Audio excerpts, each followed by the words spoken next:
I love this quote from a book, A Hatch Full of Skies, in which the author Terry says, when you travel and come back to the same place, you see it with new color and minimal judgment.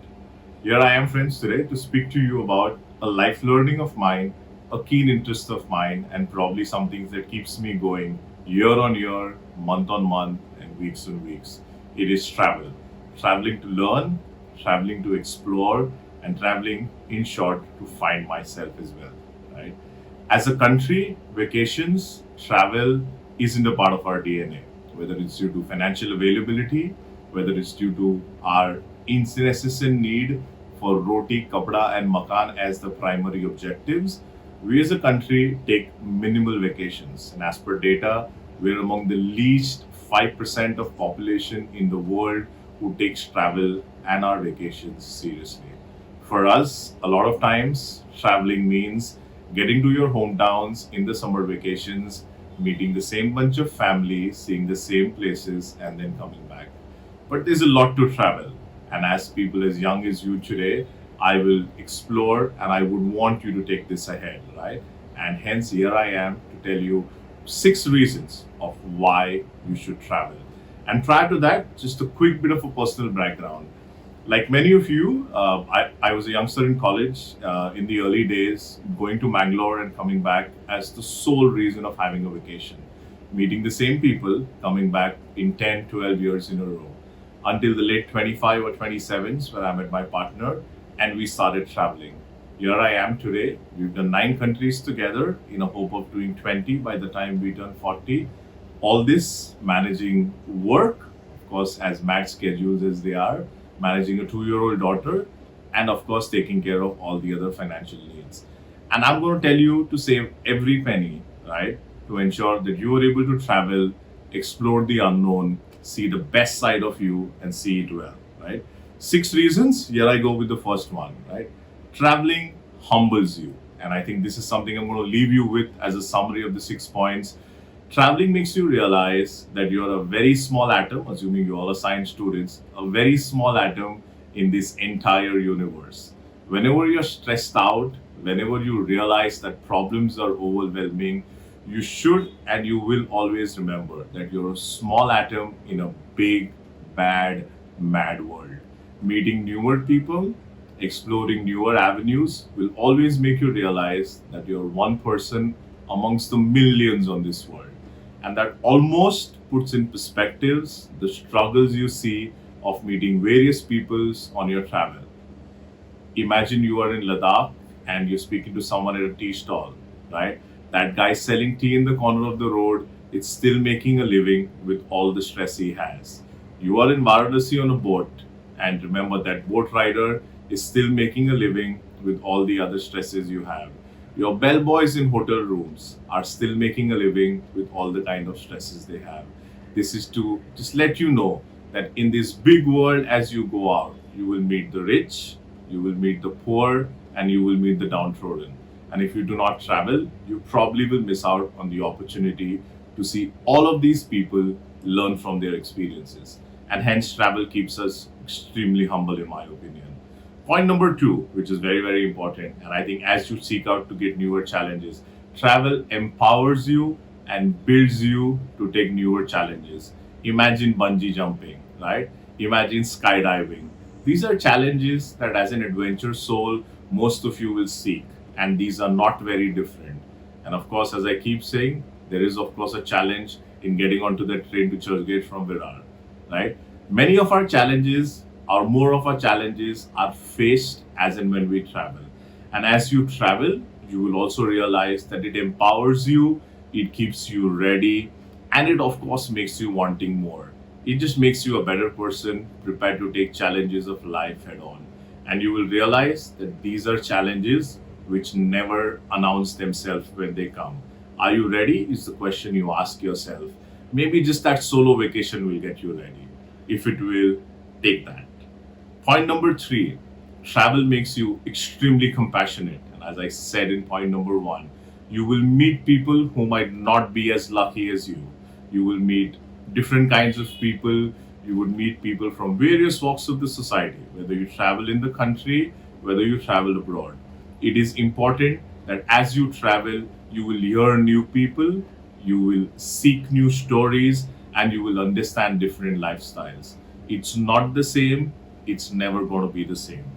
You will come back a calmer, a cooler, as they would say, and a more compassionate individual instead. And that's what travel makes you do. And I think, hence, it is one of the most important aspects that you will see going around, right?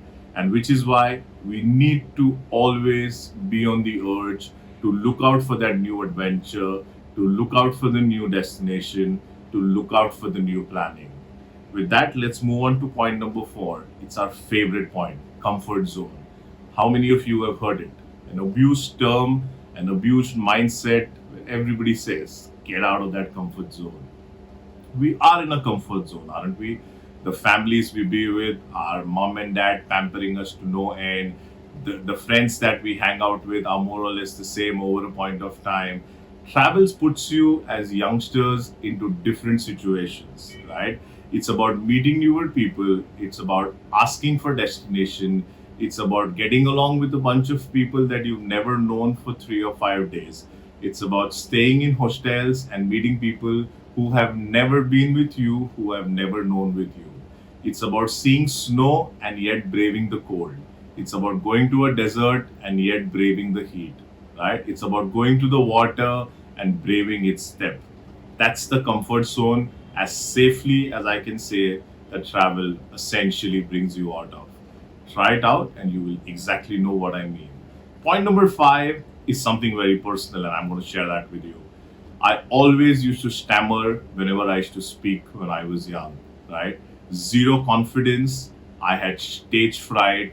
And here I am through this video trying to sound as seamless as I can. Of course, there's a hint of nervous energy. But having said that, my point number 5 is something which I've experienced day in and day out. Travel has helped me build confidence. Travel builds confidence. Travel makes you a more confident individual. It makes you a more confident personality. And as you go out, as you start finding your roots, as you start seeing newer destinations, you are also going to realize that once you come back from these travels, you are going to be a confident individual. You achieved that small thing. You planned that travel. You executed that travel. You see newer places. You are relaxed. You are calmer. And you are, of course, extremely confident of yourself. So what are you going to do next? Is you're going to plan the next travel invariably. It is addictive. It is confidence, and that can be seen at work. As much as you go into the world today, and as much as you become engineers, you will realize that the need to have constant adventures, the need to have constantly newer people, the need to meet newer friends, and the need to take a break in a very taxing society. It's very, very important and almost like a part of our life. And as a country, we of course failed. We are the most minimal percentage of people taking vacations. The reason for it is unknown to us, but as they say, millennials are changing. You are a part of that massive millennial bunch who's going to change this. So go out and seek the world. I bring you back to point number 1. You're a small atom in a very, very, very big world. Lastly, I'm going to bring you to point number 6. And that again is for me the most important point, and I'm going to link it to a very personal story of mine. My mother worked hard to bring us up as kids. We were lower middle class students. My mother worked 14 hours a day along with my father to provide everything, including the best of education. And as she turned 40s, she intended to relax a little bit because her kids had started to work. At around 45, she was diagnosed with cancer. At 48, she lost her life. The point I'm trying to make you through this is that you are never guaranteed old age. So why not live the experience today? When it was my mother's time to see the world, when it was my mother's time to put her feet up and relax, she was long gone. And that, in a way, inspired me, my partner, my family today to go out and do what you would never do. Never procrastinate your travel, never procrastinate meeting new people, never procrastinating seeing newer friends. In the end, this is all going to make you a cooler, a humbler, a compassionate, and a better individual. I leave you with those 6 points today, but I also leave you with a bit of stats. TEDxIE, known to be a very popular travel company, did a very, very interesting survey with young adults in 2019. Some of the results are outstanding, eye opening, and probably something that you should go with. And here I share why.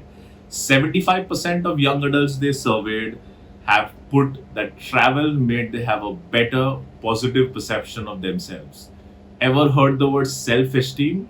Ever heard the word confidence? This is exactly what it meant. It meant travel made 75% of the people believe they were better than who they thought they were. And I think it's an important aspect you should note as you go out tomorrow for interviews. Remember, you can and you will conquer the world. 42% of people came back and said they had built better interpersonal skills. No more introverts, there's nothing wrong in being one. But imagine traveling and asking strangers for directions. Imagine staying up in rooms with people you wouldn't probably have known. Imagine sharing hostels as you travel adventurously with people you never met before. You are bound to have conversations. These conversations allow you to open up. These are conversations which allow you to build a network. And these are conversations which help you sustain a lifelong friendship with very like minded people. And hence they said 42%, that's a massive number of people saying travel helps them build better interpersonal skills.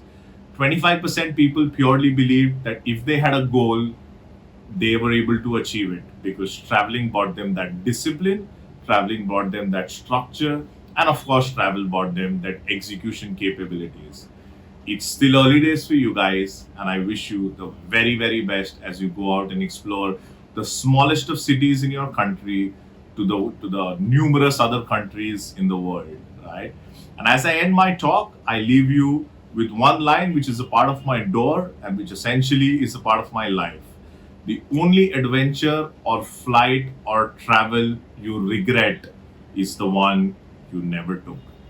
I hope this leaves you with a bit of thought. Thank you.